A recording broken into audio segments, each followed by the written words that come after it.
Hello दोस्तों, स्वागत है। आज हिंदी का जो प्री बोर्ड का पेपर हुआ तो वो मिला है, उसको सॉल्व करते हैं, देखते हैं कैसा है। देखो पहला क्वेश्चन पढ़ते हैं। पहला क्वेश्चन क्या आया था? वात्सल रस के श्रेष्ठ कवि माने जाते हैं। तो वात्सल रस के कौन से माने जाते हैं? तुलसीदास, कबीरदास, सूरदास, जयशंकर। तो वात्सल सम्राट किसे कहा जाता है? सूरदास को। किसको कहा जाता है?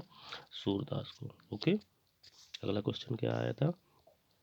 आधुनिक काल का आरंभ होता है संवत 1900 से, संवत 1050 से, संवत 1375 से, 1800 से।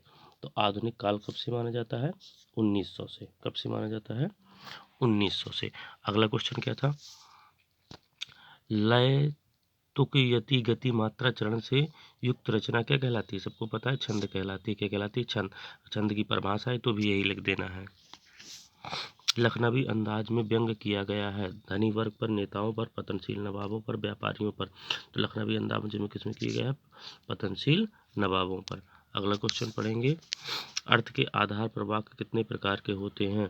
4, 6, 8, 10। अर्थ के आधार पर होते हैं 8 प्रकार के। भारत का स्विट्जरलैंड किसे कहा जाता है? किसे कहा जाता है?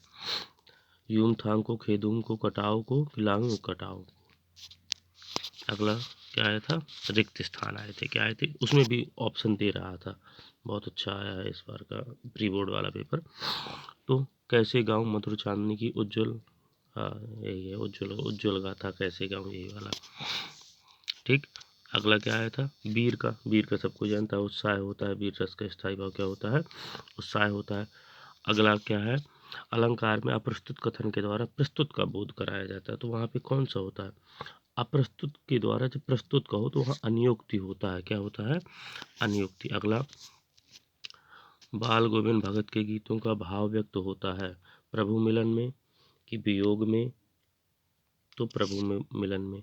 पंचवटी सबको जानता है, कौन सा समास है? दिगु समास। और खालिस्तानी एक और था, एक कुटिया में घूमते दिखाई दिया। तो क्या घूमते दिखाई दिया था? धर्मचक्र, त्रिशूल, धर्मचक्र।